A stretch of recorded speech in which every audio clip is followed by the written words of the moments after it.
Voilà, mesdames, messieurs, bonjour à toutes et à tous. Démarrage difficile de cette édition. La dépouille du président de l'Assemblée nationale est en route pour Ouagadougou. L'avion présidentiel, le Pic Naouri, a décollé aux environs de 11 h de Paris après les derniers hommages rendus dans la capitale française par une foule d'amis, de parents, de membres du gouvernement et de députés. C'est le jour J, le jour que les Angolais attendaient pour tourner la page de 40 ans de règne de José Eduardo dos Santos. Les élections générales qui se tiennent aujourd'hui permettront d'élire plus de 200 députés qui voteront ensuite le nouveau président angolais. La délégation burkinabé dépêchée à Paris pour ramener la dépouille de Salifou Diallo à Ouagadougou sur la route du retour. Mais avant, parents, amis, députés et membres du gouvernement se sont inclinés hier sur la dépouille du président de l'Assemblée nationale au funérarium de Batignolles de Clichy. La foule nombreuse a pu saluer pour la dernière fois pour certains le président de l'Assemblée nationale. Reportage à Paris, Draman Dadia. Place du funérarium de Batignolles à Clichy. Du monde venu s'incliner sur la dépouille mortuaire de Salifou Diallo, président de l'Assemblée nationale burkinabé décédé samedi au cœur de Paris. La dernière fois qu'il est venu, il m'a appelé, on devait se voir vendredi. On n'a pas eu le temps de se voir vendredi et qu'il devait partir samedi. Et voilà. Donc c'est très triste. Aux côtés des parents du défunt, une forte délégation burkinabé. Députés, membres du gouvernement et la diaspora. Mais pas seulement, car il y a aussi des amis du Burkina, ivoiriens et français, parfois de simples citoyens, qui ont de l'admiration pour le regretter Salifou Diallo. Au-delà du politique, disent-ils, il est un homme d'action. Je pense que tous les gens présents ici prouvent bien la place qu'il occupait dans le cœur des Burkinabés et des Africains en général, et je dirais même du monde en général. Et la moindre petite contribution qu'on pourra apporter, c'est au moins de venir rendre hommage. C'est tout le Burkina qui est en deuil. Mais pour apaiser le cœur de la veuve Chantal Diallo, les mots sont à rechercher. Dans une telle épreuve, il n'y a que la compassion, la solidarité et de savoir que vous n'êtes pas seul. Tout le Burkina Faso à vos côtés. Vous avez notre peuple à vos côtés. Le haut représentant de son excellence, monsieur le chef de l'État, m'a autorisé de prendre la parole. Et comme vous le constatez,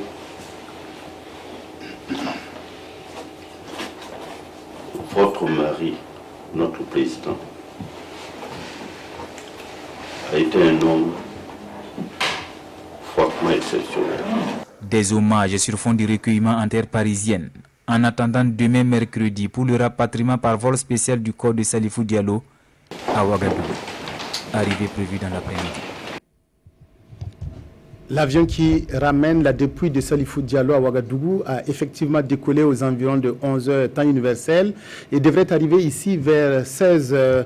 Retransmission en direct sur nos antennes aux environs de 15 h. En attendant les hommages officiels qui lui seront rendus demain et après-demain, les témoignages se poursuivent pour saluer l'œuvre de l'homme. Ils viennent de toutes parts, mais le plus importants et les plus nombreux sont ceux des acteurs du monde rural qui se souviennent des réalisations de Salifou Diallo en tant que ministre de l'Agriculture.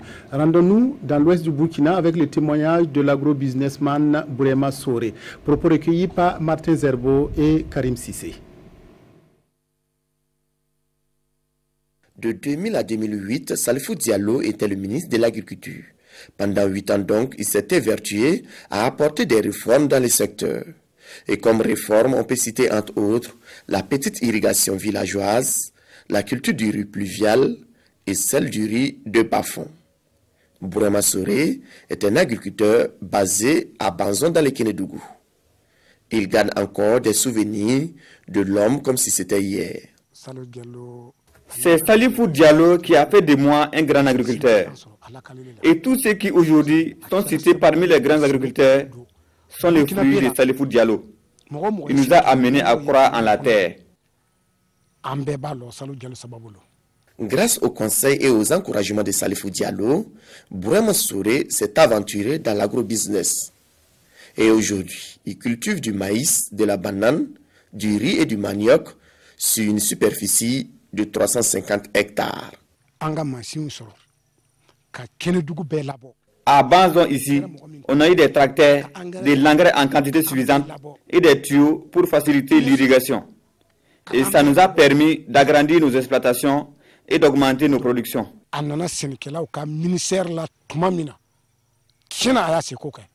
Bourema Soré dit avoir eu froid dans le dos lorsqu'il avait appris le départ de Salifou Diallo à la tête du ministère de l'Agriculture.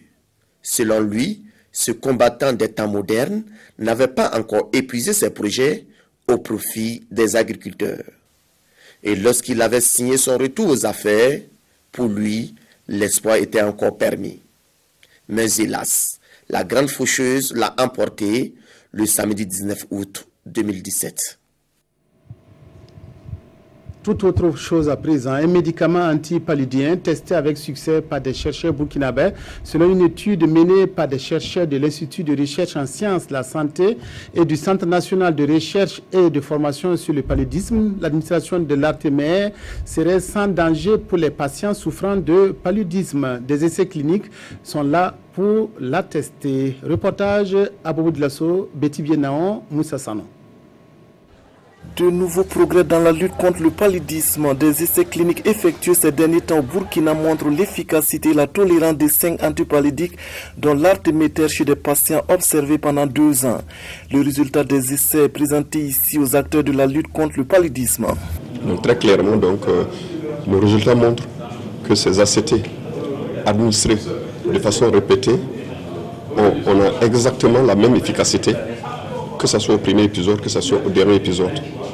Et deuxièmement, de façon très claire aussi, nos résultats montrent que la réponse de l'organisme, ou ce qu'on appelle de façon commune les effets secondaires, ces effets secondaires ne sont pas potentialisés par le nombre d'utilisations. Pour aboutir à ces conclusions, de nombreux efforts ont été faits. Il s'agit notamment du renforcement des capacités des chercheurs et également de l'équipement des laboratoires.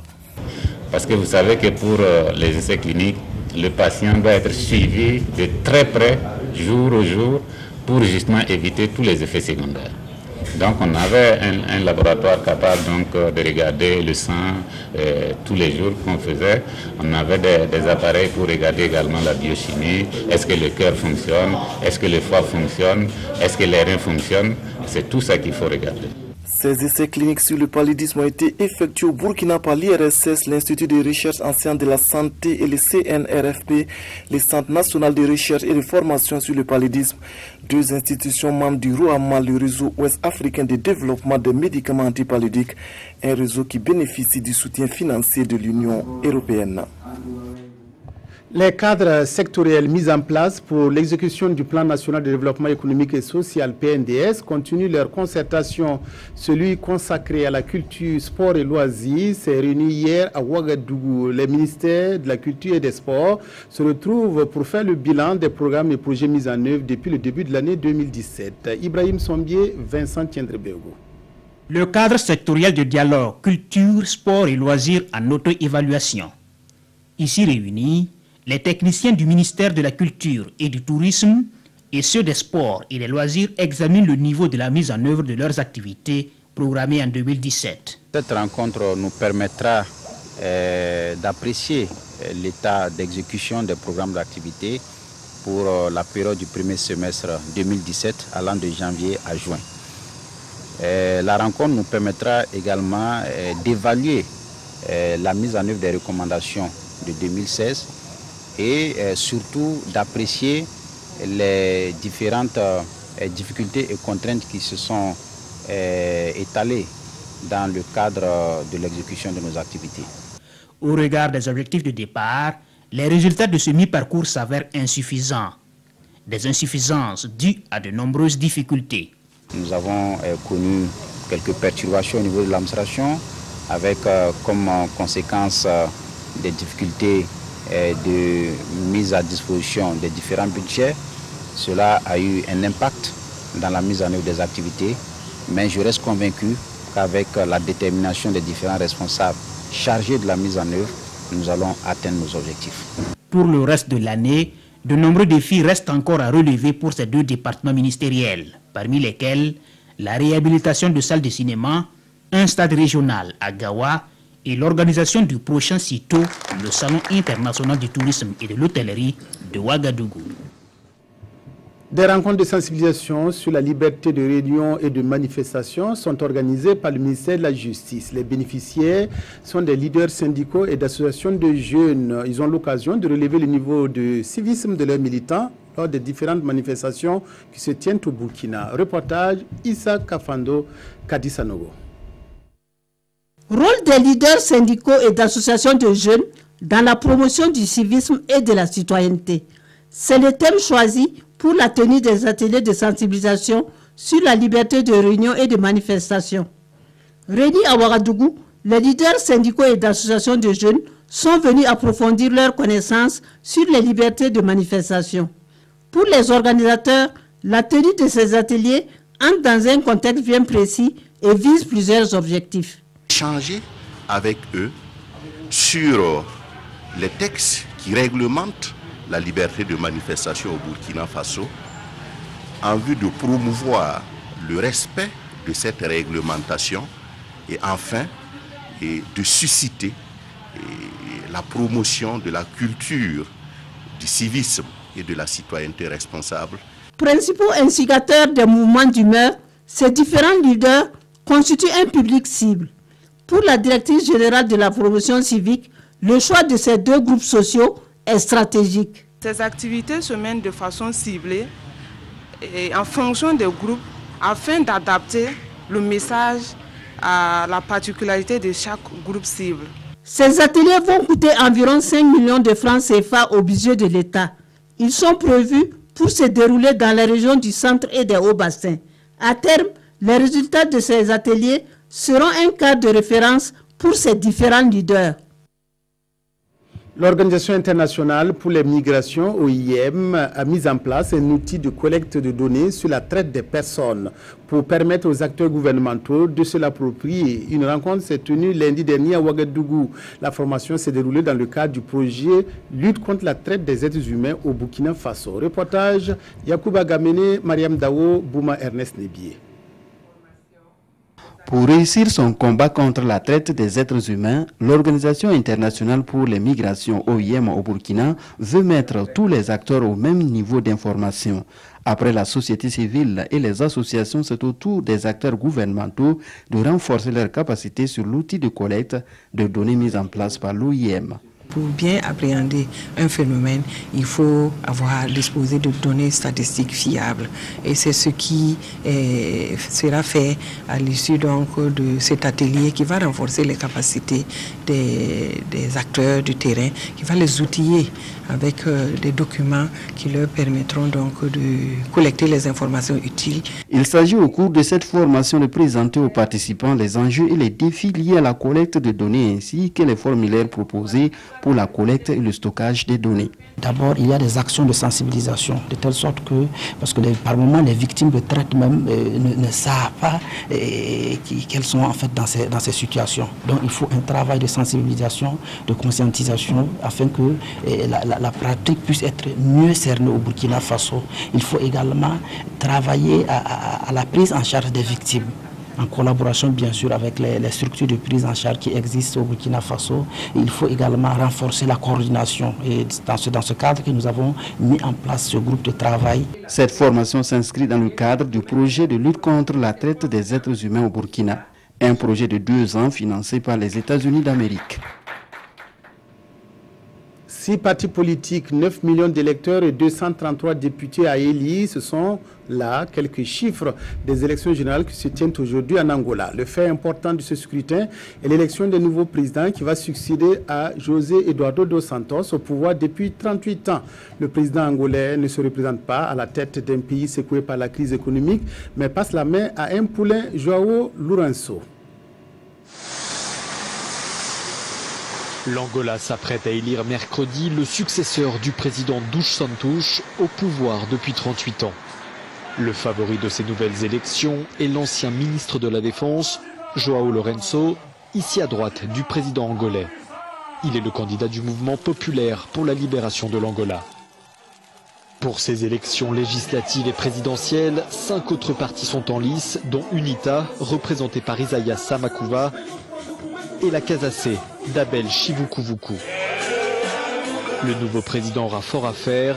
Le pays traverse depuis 3 ans une grave crise en raison de la chute des cours du pétrole. Cet Angolais explique que l'une des mesures que le nouveau président devra prendre pour mettre fin à la crise sera de diversifier l'économie. Le pays a été accro et dépendant à l'argent du pétrole. On sait que la chute du prix du pétrole sur le marché international a causé cette crise. L'Angola est le principal pays producteur de pétrole d'Afrique subsaharienne avec le Nigeria.